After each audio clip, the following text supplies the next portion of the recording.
প্রান্তিক প্ল্যান করছে হানিমুনের। বিয়ের এতগুলো দিন পেরিয়ে গেল অথচ এখন অবধি বেচারা হানিমুন করতে পারল না। দুঃখটা যেন বুকে এসে বাঁধে। কিভাবে কোথায় হানিমুন করতে যাবে সব ঠিক করল। এসবের চক্করে দু একবার ভুলবশত প্রিয়তার ডাক ইগনোর করে ফেলেছে। তারা চিহ্ন সেখান থেকেই শুরু।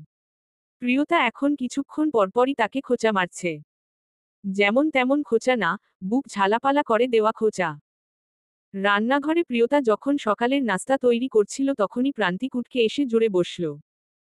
প্রিয়তা তাকে এক ধমকে দূরে সরিয়ে দিল। বউ নিয়ে প্রান্তিক মশাই আছে বড় বিপদে। মেয়েদের আগে এত ঝামেলার মনে হয়নি। হ্যান্ডেল করা খুব সহজ। এখন এসে বুঝতে পেরেছে সব মেয়ে আর বউ এক চিজ না। দুইটাই ভিন্ন। নরম আহ্লাদি সুরে বলল, বউ কি হয়েছে? ছুরি তারা চিহ্ন মতো ধারালো কথাবার্তা, একদম কাছে আসবেন না বলে দিলাম। কাছে এলেই ঘোচান করে গতারা চিহ্ন লাকেটে দিব। হাতে ধারালো তারা চিহ্নরই দেখে দু কদম পিছিয়েই গেল প্রান্তিক। এই কম বয়সে বউয়ের হাতে তারা চিহ্ন ন হবার বিন্দুমাত্র শখ তার নেই। প্রিয়তা একাই বিড়বিড় করছে। কি বলছে সব প্রান্তিক শুনতে পারছে। কি ভাবেন কি নিজেকে? আমাকে মগের মুল্লুক মনে হয়। প্রিয়তা নাম আমার। বেশি তড়িঘড়ি করে একদম গলা তারা চিহ্ন করে দিব। জিহ্বাকে তারা চিহ্নটে নিব। অন্য মেয়েদের সাথে রসের আলাপ করা। চোখ উঠি তারা চিহ্ন এই মাছকে খেতে দিব। দেখুক মেয়ে। আমিও দেখি মেয়ে দেখে কিভাবে। প্রান্তিক যান হাতে নিয়ে রান্নাঘর থেকে ছুটে পেল। তারা চিহ্ন ঘাতিক কথাবার্তা। অথচ বিয়ের পর কোনো মেয়ের সাথে রসের আলাপ তো দূর ভালো করে চেয়েও দেখেনি বউয়ের ভতারা চিহ্নয়ে। প্রিয়তা কি আর এসব বুঝবে?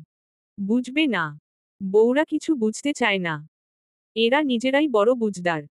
খাবার টেবিলে সকালের নাস্তা সাজানো। দাদাজানের মুখের সামনে খবরের কাগজ নিয়ে বসে আছেন। প্রান্তিক অপেক্ষা করছে বউয়ের। নিশ্চিত দাদাজানের সামনে উল্টোপাল্টা কিছু বলবে না। না বলবে না, দাদাজানের সামনে প্রিয়তা লক্ষ্মী মেয়ে। খাবার এসে গেছে। পাউরুটি টোস্ট করা আর ডিম পোচ। সাথে ধোয়া উঠা এক কাপ চা। খাবারগুলো দাদাজানের। প্রান্তিকের জন্য তাই এসেছে কিন্তু পাউরুটিগুলো যেন একটু বেশিই শক্ত শক্ত লাগছে। প্রান্তিক এদিক ওদিক উল্টে দেখল। আরে এত তারা চিহ্নরা পাউরুটি। নিচু স্বরে এই কথা বলতেই প্রিয়তা শ্বাসতারা চিহ্ন নের সুরে বলল, যা পেয়েছেন তাই খান। বলেই চোখরা তারা চিহ্ন গাল। প্রান্তিক মহোদয় মাথা নেড়ে চায়ের সাথে ভিজিয়ে তাই খাওয়া শুরু করল। কি নজর রে বাবা! এই যেন গিলে ফেলে। প্রান্তিককে বউয়ের ভতারা চিহ্ন পোড়া রুটি খেতে দেখে দাদাজান আড়ালে হাসলেন। তবুও হাসির শব্দ প্রান্তিকের কান অবধি এসে পৌঁছাল। সে চোখ মুখ কুঁচকে তাকাল। তার অসহায়ত্বের সুযোগ নিচ্ছে সবাই। দাদাজান বলে উঠলেন, একদম ঠিক আছে, এটাই তো হওয়া উচিত তোর সাথে। প্রান্তিক চিবিয়ে চিবিয়ে শব্দ করে খাচ্ছে যেন জবাব দিচ্ছে। হু আসছে, এমনই হওয়া উচিত। প্রিয়তা আবারও এলো ফলের জুস নিয়ে। এমন শব্দ করে খেতে দেখে কড়া গলায় বলে উঠল, শব্দ করে কেন খাচ্ছেন? যা রুটি দিয়েছ এভাবে না খেলে পেটে হজম হবে না।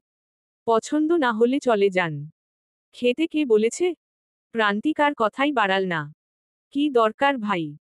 এখন তাও যা পোড়া রুটি কপালে জুটছে পড়ে তাও জুটবে না।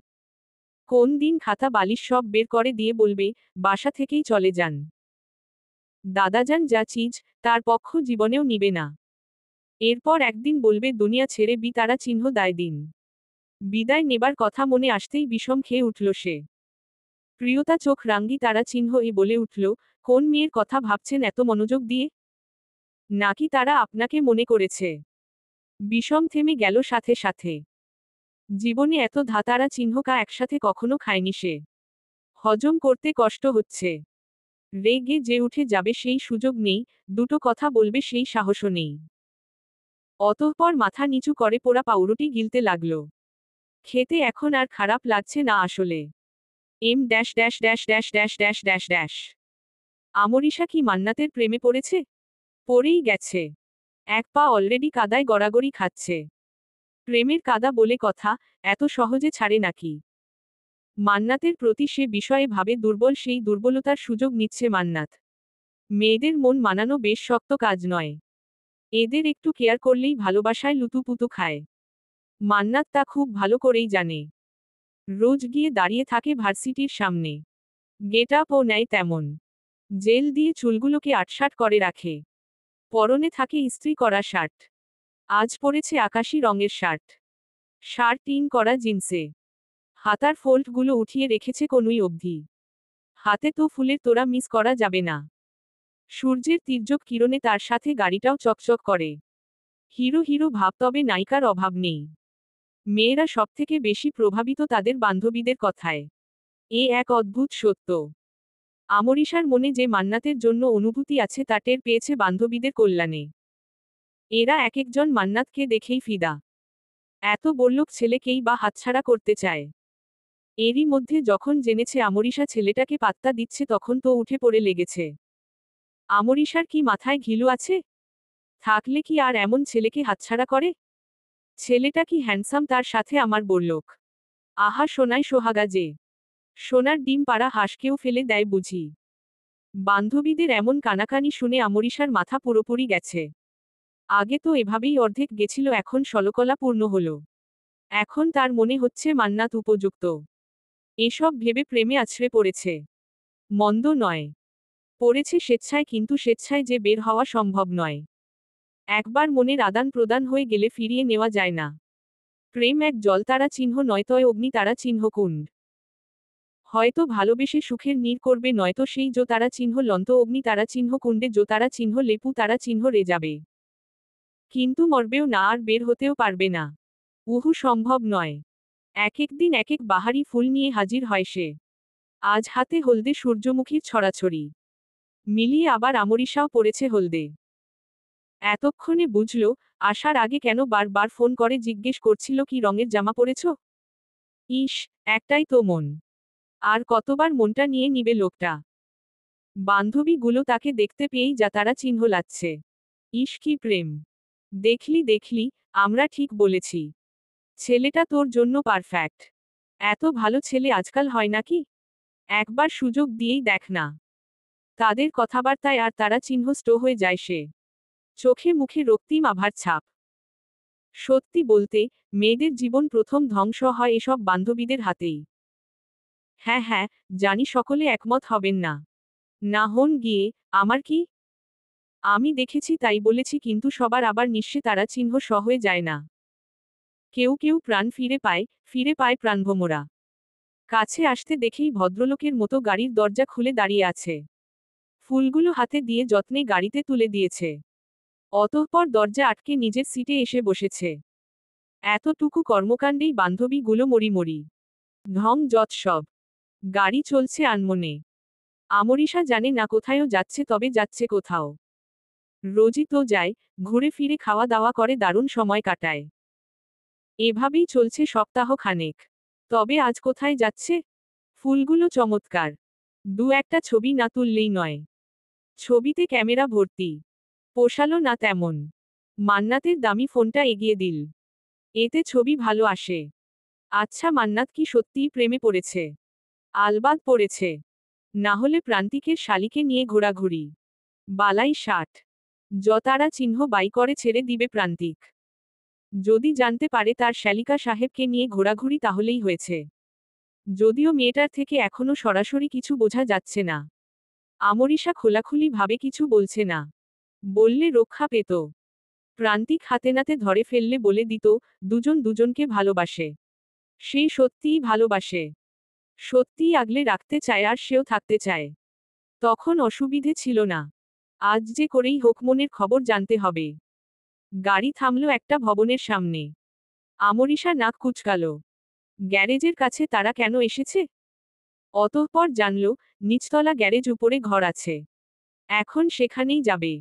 ঘরের কথা শুনেই ব্যাঙের মতো লাফিয়ে উঠল। সে কেন যাবে অন্যের ঘরে? মান্নাত বুঝিয়ে উঠতে পারল না। ওমন ঘর না, এটা তাদের বন্ধুদের আড্ডা দেবার জায়গা। আমরিশাকে দেখাতে এনেছে। দিনের প্রায় বেশিরভাগ সময়ই এখানেই কাটে তার। নিচের গাড়ির গ্যারেজও তাদের নিজস্ব। তাই ভতারা চিহ্ন অপাবার কিছু নেই। আমরিশা ভতারা চিহ্ন অপাচ্ছে, সাথে লজ্জাও। দুজন শেয়ানা ছেলেমেয়ে একা একটা রুমে থাকবে। এটা কি ঠিক? ঠিক ভুলের বিচার করার আগেই তারা দুতলায় চলে এলো। বিশাল বড় ঘর। মনে মনে হচ্ছে কোনো স্টুডিও। গানের গিটার পড়ে আছে, সাইডে কতগুলো আবার বিয়ারের বোতল। ওদিকে আবার গোল বিছানা, আবার পাট্টি পাতা।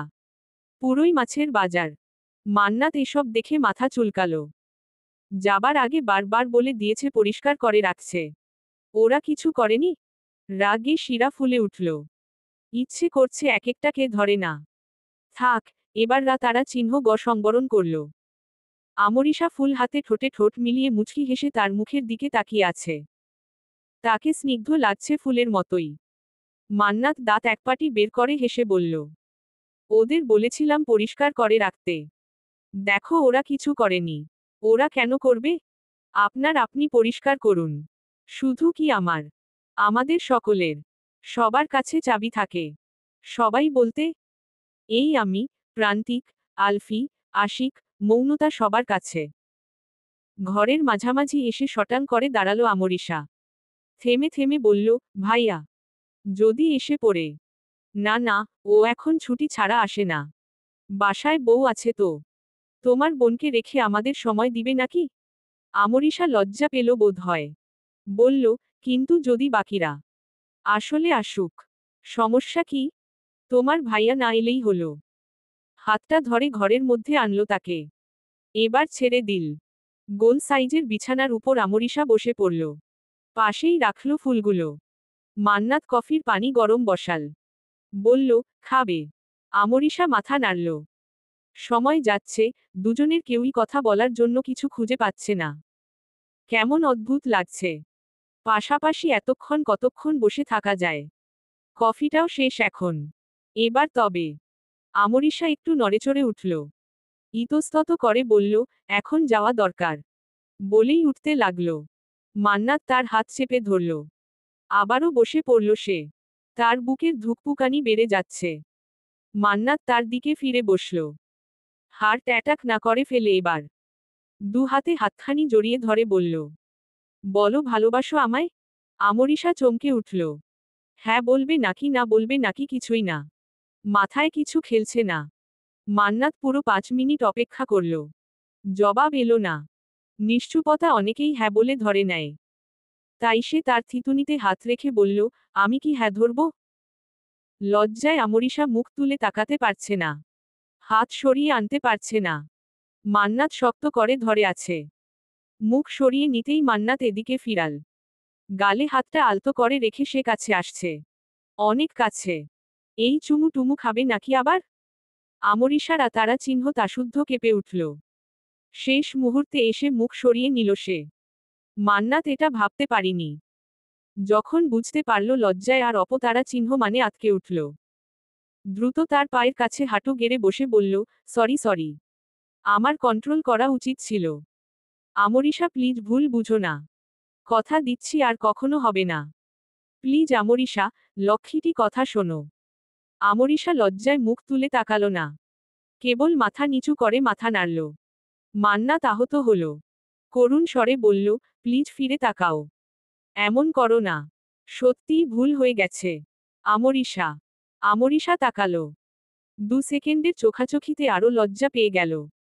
সে চোখ সরিয়ে নিল মুহূর্তে। হেসে উঠল আনমনে। স্বস্তি ফিরে এলো মান্নাতের। মেঝের উপর আসন পেতে বসে বলল, যাক বাবা। কথা দিচ্ছি তোমার পারমিশন না এক ধাপও আগাবো না। এই তো তোমার কসম। আমরিশা না হেসে পারল না। মান্নাতও হাসছে। তবে বেশিক্ষণ টিকল না। দরজায় এরই মধ্যে ঠকঠক শব্দ করছে। এখন কে এলো? কেই বা আসবে? মান্নাত উঠে দাঁড়াতেই প্রান্তিকের গলা ভেসে এলো। চেঁচিয়ে বলছে, ভেতরে কে আছিস? এই দরজা খুল। মান্নাত ভরা দৃষ্টিতে ফিরে তাকালো। আমরিশা অবস্থা আরো বেহাল। রক্ত শূন্য মুখ নিয়ে উঠে দাঁড়ালো। ছটফট করছে কইমাছের মতো। হায় হায় ভাইয়া এসেছে। এখন কি হবে? জনে মুখ চাওয়াচাওয়ি করছে। ওদিকে প্রান্তিক দরজা নক করেই যাচ্ছে। এই না তারা চিহ্ন নিয়ে ফেলে। এখন কি হবে? প্রান্তিক সজোরে দরজায় লাথি তারা চিহ্ন রোছে। সেই নিচ থেকে জেনেই এসেছে মান্নাত সবে উপরে উঠেছে। তাহলে লার এত কেন দেরি লাগছে দরজা খুলতে? কয়েক দফা লাতারা চিহ্নথি দেবার পর দরজা আপনা আপনি খুলে গেল। মান্নাত দরজা থেকে কয়েক পা দূরে। প্রান্তিক দাঁত কিরমির করে ভেতরে এলো। মাথায় চাটি মেরে বলল, গা অঞ্জা খাচ্ছিলি নাকি তারা চিহ্ন গিলছিলি? এতক্ষণ লাগে দরজা খুলতে? মান্নাত রান্নাঘরের দিকে উকি তারা চিহ্ন রে বলল, আমি ওসব খাই না। এতক্ষণ তোড়ফোড় করেছে কোথায় লুকানো যায় তা নিয়ে। ঘর প্রায় পুরোটাই ফাঁকা। কিছুই নেই। এর মধ্যে রান্নাঘর ছাড়া আর কোনো ভালো জায়গা নেই। প্রান্তিক ওদিকে যাবে না। মান্নাত চেষ্টা করবে যে করেই হোক তাকে যেন এখান থেকে বের করে দেওয়া যায়। ওদিকে আড়াল থেকে আমরিশা কান পেতে শুনছে তাদের কথা। প্রান্তিক ধপ করে সোফার উপর বসে পড়ল। কোলে কুশন নিয়ে পায়ের উপর পা তুলে বলল, তোর চোখ মুখ এমন লাগে কেন? কি হইছে? কি কিছু না তো। কিছু না মানে নির্ঘাত কিছু হয়েছে। দরজা খুলতে এত সময় কেন লাগলো? তারা চিহ্ন এনেছিস? কই কই? বলেই এদিক ওদিক খুঁজতে লাগল। মান্নাতের প্রাণটা যেন বেরিয়ে যায়। তড়িঘড়ি করে বলল, কি বলছিস? তারা চিহ্ন কেন আনব? কোনোদিন এনেছি? প্রান্তিক আর চোখে তাকালো। তার শার্ট টেনে বলল, এমন সাহেব বাবু সেজে কোথায় যাওয়া হচ্ছে আমি বুঝি না ভেবেছিস? আরে সত্যি বলছি। এমন কিছু না। ওই একটা ছোট কাজ ছিল সেরে ফিরলাম সবে। প্রান্তিকের কথাটা বিশ্বাস হলো না বোধ হয়। সে চোখ ঘুরিয়েই রইল। মান্নাত স্বাভাবিক হবার চেষ্টা করছে। পারছে না। বারংবার তার উত্তেজিত মন বাজ পড়ার মতো লাফিয়ে উঠছে। প্রান্তিকেই না আমরিশাকে খুঁজে পেয়ে যায়। কথা ঘোরানোর উছিলায় বলল, তুই এখানে কি করছিস? মনে তো হচ্ছিল অফিসে যাচ্ছিস। প্রান্তিক মুখটা বেজার করে ফেলল। ব্লেজার খুলে রাখল। টেবিলের উপর পা তুলে বলল, ধুর আর কথাই বলিস না। কি হয়েছে? সিরিয়াস কিছু? বউ আবার পেটিয়েছে তোকে? প্রান্তিক নিজের ঠোঁট চেপে ধরল।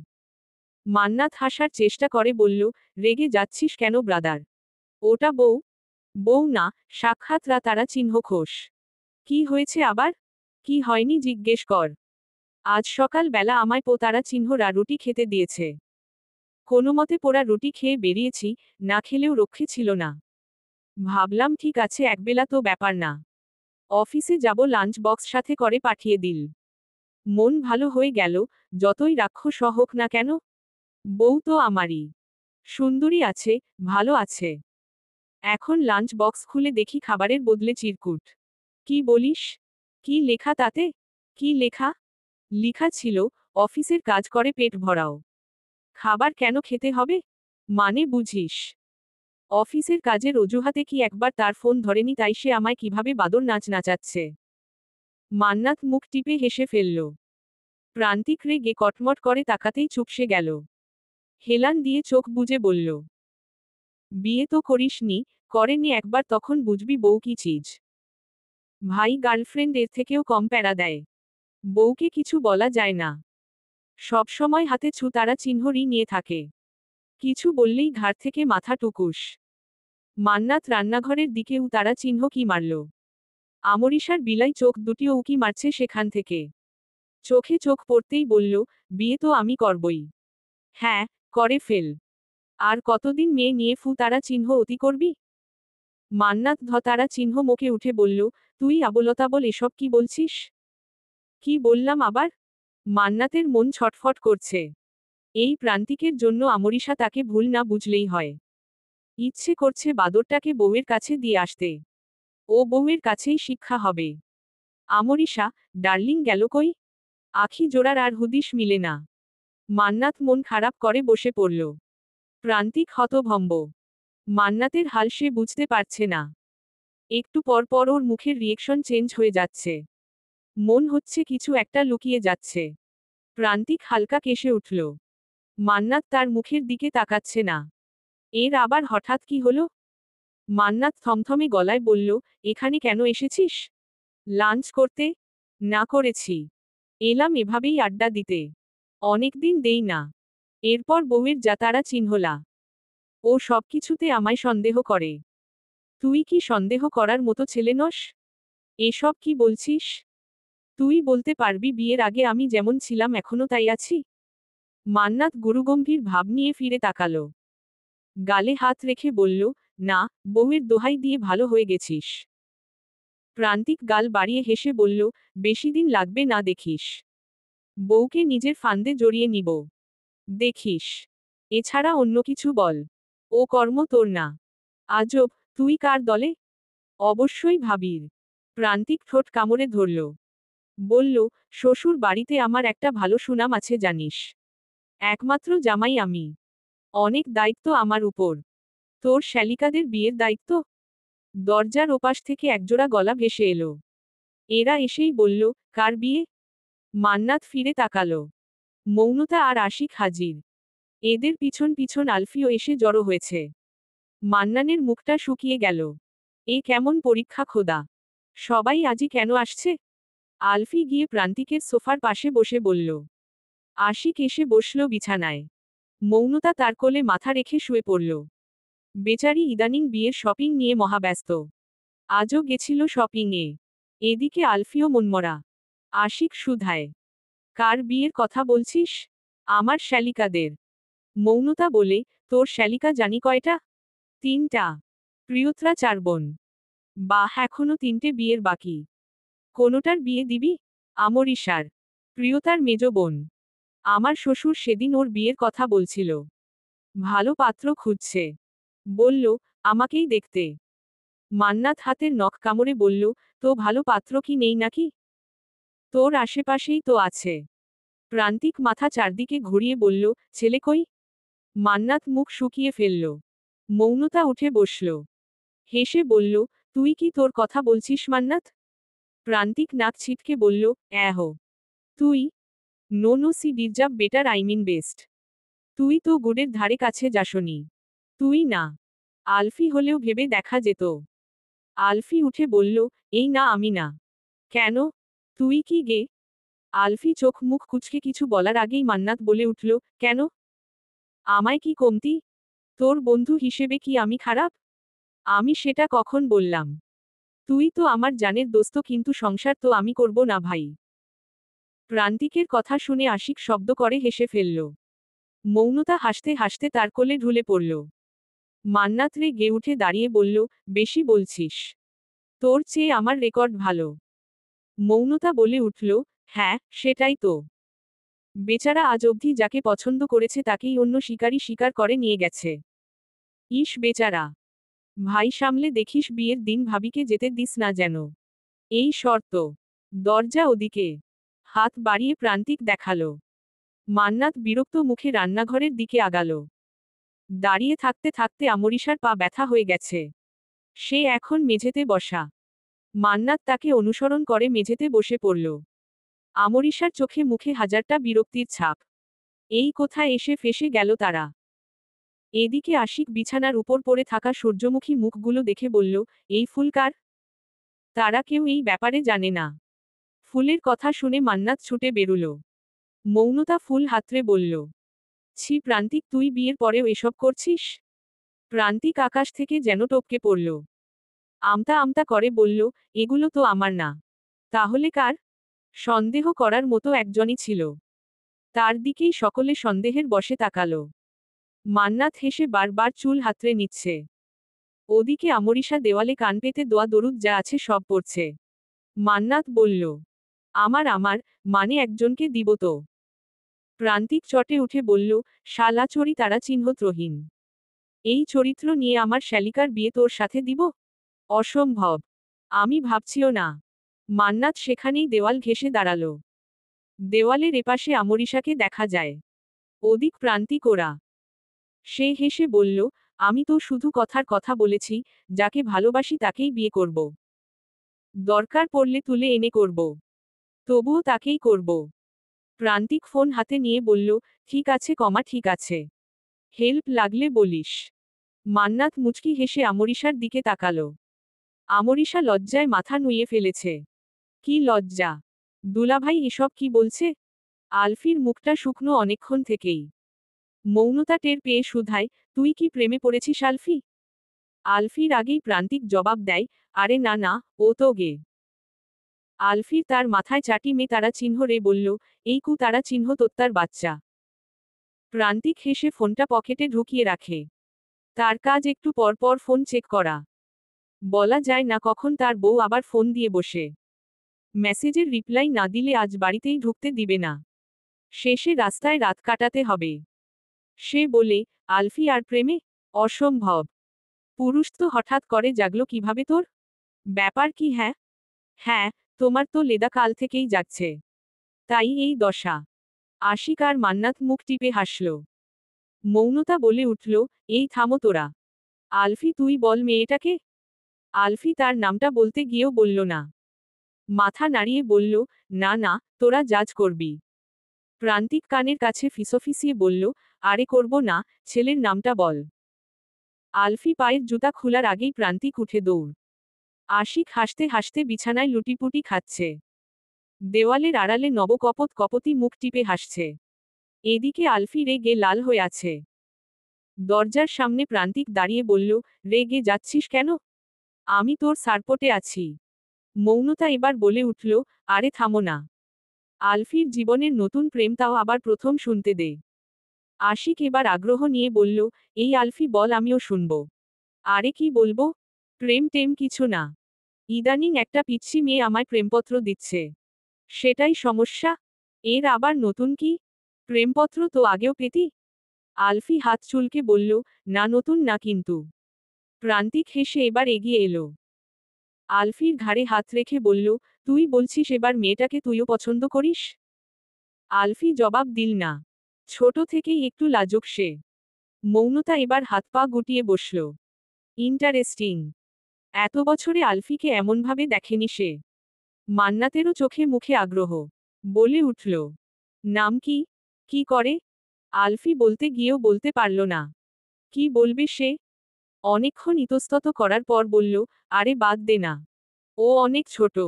এবার ইন্টারে পড়ে আমার বোনের সাথে। ওর ক্লাসমেট। মান্নাত রীতিমতো চমকে উঠল।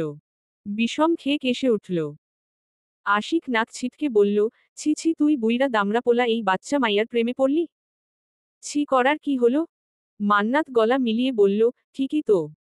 ঠিক বয়সে বিয়ে হলে আজ তোর মেয়েই ইন্টারে থাকতো। আলফি ঠান্ডা গলায় বলল, এটা বেশি হয়ে যাচ্ছে না?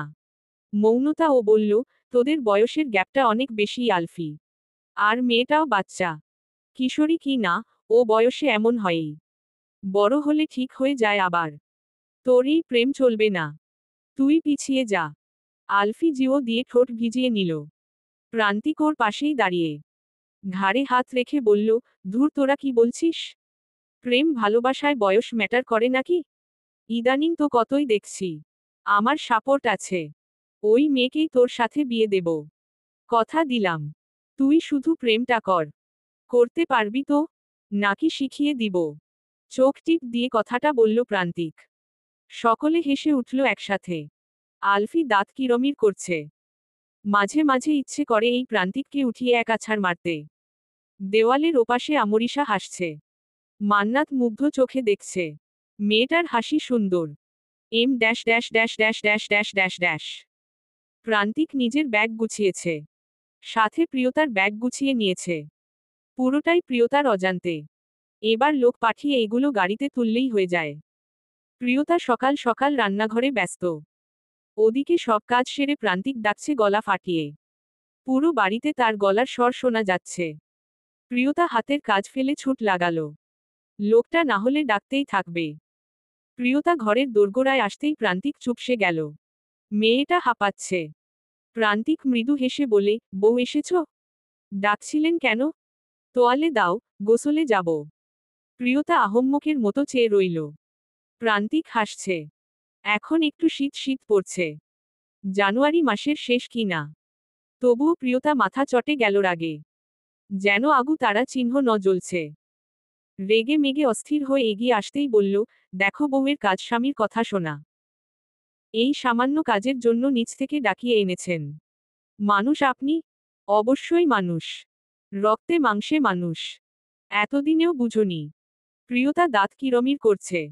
তোয়ালে এই বেকনিতে। লোকটা বিছানায় বসা। এখান থেকে উঠে বেকনিতে যেতে পারে না। আহারে আসছে মহারাজ আমার। রেগে পা বাড়াল বেরিয়ে যাবার জন্য। তখনই গভীর স্বরে প্রান্তিক বলল, স্বামীর কথা অমান্য করা ঘোর অন্যায়। প্রিয়তা থেমে গেল। রাগে ধপ ধপ শব্দ করে পা ফেলে গেল বেকনিতে। প্রান্তিক ততক্ষণে বিছানা ছেড়ে নেমে উঠে দাঁড়ালো। প্রিয়তা কাছে এসে তোয়ালে বাড়ালো। সে বলল, একা একা গোসল করতে খারাপ লাগে, সঙ্গ দিবা না? প্রিয়তা তোয়ালে তার মুখে রে মেরে বলল, একাই যান। প্রান্তিক থতমত খেয়ে গেল। প্রিয়তা বেরিয়ে যাচ্ছে। সে কেসে উঠল। প্রিয়তা পা থামালো। সে বলল, আমার একটা বিজনেস ট্রিপ আছে, বাইরে যেতে হবে। কবে যাবেন? আজই, ব্রেকফাস্ট সেরে বেরোব। বুকটা ধক করে উঠল তার। এ কথা তো আগে জানায়নি। এখন হঠাৎ কোথায় যাবে? প্রিয়তা পিছন ফিরল ঠান্ডা ভাব নিয়ে। বলল, মজা করছেন? একদম না। ব্যাগও গুছিয়ে ফেলেছি, গাড়িতে উঠানো হয়ে গেছে। আমি আজই যাব। প্রিয়তার মুখ মলিন হচ্ছে। কণ্ঠে নেমে এসেছে নমনীয়তা। বলল, হঠাৎ? হ্যাঁ, ইমার্জেন্সি। কবে আসবেন? বলতে পারছি না। 10 দিন কি তার কমও হতে পারে, আবার বেশিও। দেখা যাক। বলেই সোজা বাথরুমে চলে গেল। প্রিয়তা দোরগোড়ায় দাঁড়িয়ে রইল চুপটি করে। তার মনটা কেমন করছে। লোকটা এত দিন বাসায় থাকবে না। কেমন লাগছে মনের ভিতর। রান্নাঘরে কোনো মনোযোগ নেই তার। কাজও উঠছে না হাত দিয়ে। অথচ নাস্তা সেরেই তিনি বেরোবেন। দেখল দাদাজান ও জানেন যাবার কথা। আশ্চর্য। সেই জানে না কেবল। আচ্ছা, সেও কি যাবার বাহানা ধরবে? না না, বাড়াবাড়ি হয়ে যাবে। কেমন দেখাবে না? প্রিয়তা আবারও ভার্সিটিতে যেতে শুরু করেছে। প্রান্তিক নাস্তা করছে। প্রিয়তার তার শিউরে দাঁড়ানো। মনে মনে বারবার স্মরণ করছে, প্রান্তিক একটিবার তাকে বলুক, আমার সাথে চলো। সে তখনই রাজি হয়ে যাবে। সে যাবে। কিন্তু কাজের জায়গায় তাকে নিয়ে কোনো লাভ আছে? অবশ্যই আছে। তার রান্নাবান্না, দেখাশোনা, পোশাক ইস্ত্রি করে দেওয়া এসব সে ছাড়া কে করবে? হঠাৎই কেন এমন হতে হলো? প্রান্তিক জুসের গ্লাস হাতে নিয়ে বলল, প্রিয়তা তৈরি হয়ে নাও। বুকটা ধক করে উঠল ফের। গা চমকে উঠল। কেমন রোমাঞ্চকর অনুভূতি। সে কি টের পেল মনের খবর? একরাশ আশা নিয়ে জিজ্ঞেস করল, কেন? যাবার সময় তোমায় ভার্সিটিতে নামিয়ে দিব। একই রাস্তায় তো। মুখটা বেজার হয়ে গেল। শুকিয়ে যাওয়া ভুলের মতো নেতিয়ে পড়ল সে। হতচ্ছাড়া লোক একটা। যাবার কথা বললে কি হতো? না করতাম নাকি? বতারা চিহ্ন জাত একটা। জানি তো ইচ্ছে করেই না যাবার কথা বললি। ওখানে গিয়ে নিশ্চিত মেয়েদের রতারা চিহ্ন অঙ্গ করবি। শুনতে পাই একবার। হাত পা ভে তারা চিহ্ন অঙ্গে ঘরে বসিয়ে রাখব। কাজের খেতাপুরি। রেগে মেগে অস্থির হয়ে উপরে চলে গেল বিনা শব্দে। অথচ তার চোখ বলে দিচ্ছিল হাজারো কথা। সে চলে যেতেই প্রান্তিক আর দাদাজান একে অপরকে দেখে মুচকি হাসলেন। প্রিয়তার পরনে ছিমছাম একটা সেলোয়ার কামিজ। চুলগুলো অগোছালো ভাবে খোপা করা। মুখটাও গুমোড়ো। তাকে দেখেই বোঝা যায় মনটা খারাপ। সেও চায় প্রান্তিক তার মন খারাপ বুঝুক। কিন্তু বেডা মানুষ বলে কথা। এরা জীবনেও বেডি মানুষের মনের খবর জানতে চায় না। যাবার আগে দাদাজান মাথায় হাত রেখে বললেন, সাবধানে যাও। প্রিয়তার একটু অবাক লাগল। দাদাজান কখনো তো বলেন না এভাবে। সে তো দূরে কোথাও যাচ্ছে না। দুপুরের আগেই চলে আসবে। প্রান্তিক তারা দিচ্ছে। অতঃপর মাথার চিন্তা ফেলে তাকে বেরুতে হলো। গাড়ি চলছে আপনগতিতে। রেডিওতে ভীষণ রোমান্টিক একটা গান বাজছে। অথচ প্রিয়তার মাঝে বিষণ্ণতা। সে একবার রাস্তা আরেকবার প্রান্তিককে দেখছে। লোকটা কি তার চোখের ভাষা বুঝে না? ভার্সিটির রাস্তা পেরিয়ে যেতেই খানিকটা অবাক হলো। মনে সুপ্ত বাসনা। জিজ্ঞেস করার আগেই প্রান্তিক বলল, আমায় বিদায় দিয়ে যেও। গাড়ি নিয়েও তো কাউকে ফিরতে হবে। আমি কি গাড়ি চালাতে জানি? রাফি ওখানে আছে। ওহ। বিষণ্ণতা নিয়ে কথাটুকু বলল। মন খারাপ করে চেয়ে রইল বাইরের দিকে। অশ্রুসিক্ত নয়ন দুটি অশ্রু থামানোর বৃথা চেষ্টা করছে। গাড়ি এসে থামল এয়ারপোর্টে। প্রান্তিক নেমে পড়ল। সাথে সাথে নামল প্রিয়তাও। রাফি আর তার সঙ্গীদের দেখে খানিকটা চিন্তামুক্ত হল। তারা ব্যাগ নামাচ্ছে। 3টে ব্যাগ। একটা মানুষের 3টে ব্যাগ লাগে কোন কাজে, তাও এত বড় বড় সাইজের? সে কি কিছুদিনের জন্য যাচ্ছে নাকি আজীবন? প্রিয়তা বুঝে উঠতে পারে না। এখানেই তাকে বিদায় দিবে মনে হচ্ছে। কাছে এগিয়ে এসে ললাটে চুমু খেল। চোখের অশ্রু বিনা অনুমতিতে গড়িয়ে পড়ল। প্রিয়তা তড়িঘড়ি করে মুছে ফেলল। লোকটিকে অবশ্যই কাঁদতে কাঁদতে সে বিদায় দিবে না। আচমকা প্রান্তিক তার হাত শক্ত করে ধরে বলল, চলো যাওয়া যাক। প্রিয়তা হতভম্ব। তার হতবাক নয়ন কথা বলতে পারছে না। প্রান্তিক হেসে শুধায়, আমার মিসেসকে ছাড়া আমি একা যাব? এটা আদৌ হতে পারে? চলেন মিসেস চৌধুরী। আমাদের হানিমুনের প্রথম ট্রিপে আপনাকে ওয়েলকাম। প্রিয়তা লজ্জায় মরি মরি। তার আর ওনার হানিমুন। কি বলছে লোকটা তাও সবার সামনে। লজ্জায় মাথা তুলতে পারছে না। তার গায়ে শার্ট খামছে ধরল আনমনে। চলমান। পরবর্তী পর্ব পেতে চ্যানেলটি সাবস্ক্রাইব করুন রিকোয়েস্ট।